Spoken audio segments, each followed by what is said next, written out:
عہد حاضر کا سب سے بڑا شرک عوامی حاکمیت کا تصور ہے۔ حاکم اللہ کے سوا کوئی نہیں، ان الحکم الا للہ۔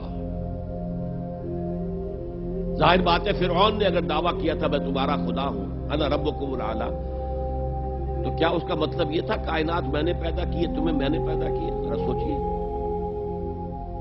کیا وہ بزرگ موجود نہیں ہوں گے جنہوں نے اسے دیکھا ہو کہ آج اس کی ولادت ہوئی تھی، کل اس کی کوئی اور سیری بنی ہوئی تھی؟ یہ کیسے دعویٰ کیا تھا؟ میرا حکم چلے گا، میں نہیں جانتا، الیس لی ملک مصر کی حکومت میری ہے کہ نہیں؟ یہ دعویٰ تھا، یہ خدائی کا دعویٰ ہے۔ کسی زمانے میں وہ فرد ہوتے تھے، نمرود ہوتے تھے، نماردہ، فراعنہ۔ جمال عبد الناصر نے نعرہ لگایا تھا نحن ابناء الفراعنہ، بڑے فخر کے ساتھ ہم فرعونوں کی اولاد ہیں۔ اور صدام نے لگایا تھا نعرہ نحن ابناء النماردہ، ہم نمرودوں کی اولاد ہیں۔ عراق کے بادشاہوں کا لقب نمرود تھا اور مصر کے بادشاہ فراعنہ تھے، فرعون تھے۔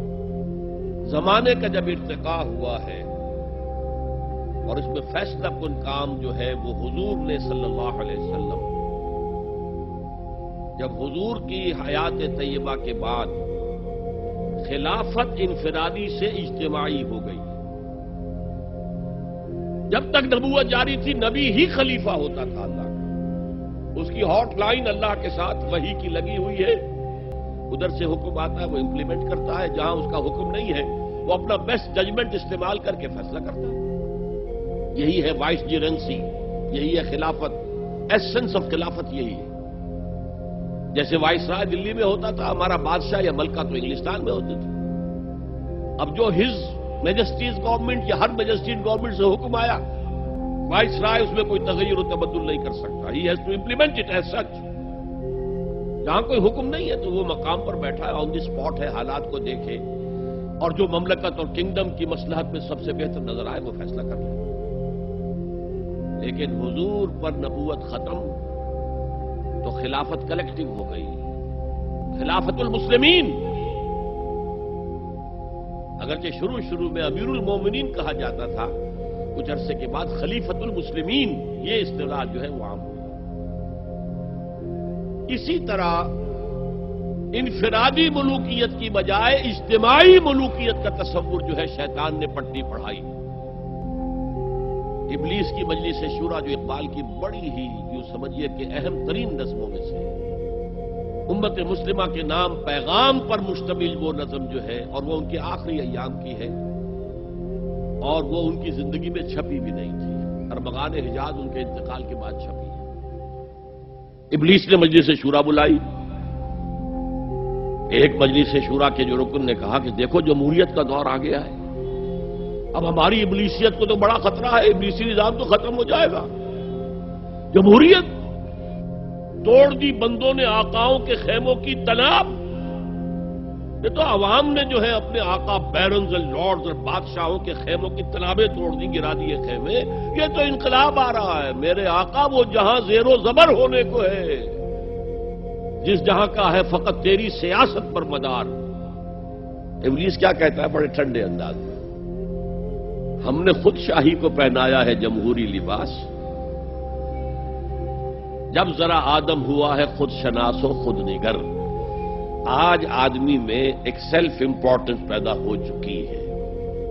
یہ بادشاہ کون ہوتے ہیں جو ہمارے سروں پر مسلط ہے، محلوں میں رہتے ہیں، عیش کرتے ہیں، جو خون پسینہ جو ہے وہ کسان کر رہا ہے؟ ابھی انڈسٹریل ریولوشن تو نہیں ہوا تھا، وہ ساری بات جو تھی وہ زرعی معیشت تھی، خون پسینہ وہ کرتا ہے، فصل میں سے لائنز شیئر آ کر بیرن اور لارڈ وہ لے گیا اور اس میں سے ایک حصہ اس نے بادشاہ کو پہنچایا، ایک اپنے پاس رکھا۔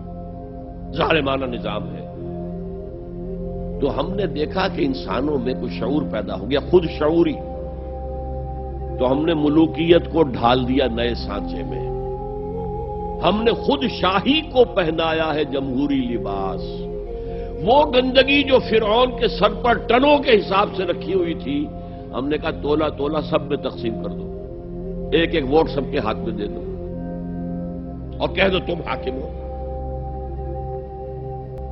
ہم نے خود شاہی کو پہنایا ہے جمہوری لباس. جب ذرا آدم ہوا ہے خود شناس و خود نگر. تو نے کیا دیکھا نہیں مغرب کا جمہوری نظام؟ چہرہ روشن اندروں چنگیز سے تاریک تر. It is the dictatorship of the capitalist, جسے جمہوریت کا نام دیا جا رہا ہے. کھیل ہے، تماشا ہے. تو آج کی دنیا کا سب سے بڑا شرک اسے کوئی جانتا ہی نہیں. وہ شرک فی العقیدہ ان کو معلوم ہے، اور اس کے اوپر فتوے بھی وہ لگا دیں گے. کوئی قبر کے سامنے کھڑے ہو کر کوئی دعا کر رہا ہے، کسی کو رکوع کر لیا، کسی نے سجدہ کر لیا، تو خیر ٹھیک ہے، وہ تو ایک شرک جلی ہو رہا ہے، وہ تو معلوم ہے، اس کی نفی ہو رہی ہے. لیکن یہ وہ تھے شرک جو پہلے تھے. آج کا شرک بالکل اور ہے. آج کا شرک دو میں گنوا دیتا ہوں آپ کو. ایک ہے عوامی حاکمیت کا تصور، ایک ہے مادہ پرستی کا تصور. مادے پر سارا توکل اور اعتماد ہے. اللہ پر کہاں توکل رہا، کہاں اعتماد رہا؟ میٹیریلزم یہ ایک مذہب ہے، یہ ایک فلسفہ ہے. بہرحال اطاعت کے ضمن میں شرک فی الاطاعت کیا ہے؟ انفرادی سطح پر نفس پرستی، نفس کو اپنا معبود بنا لینا. اجتماعی سطح پر عوام کی حاکمیت، بدترین شرک.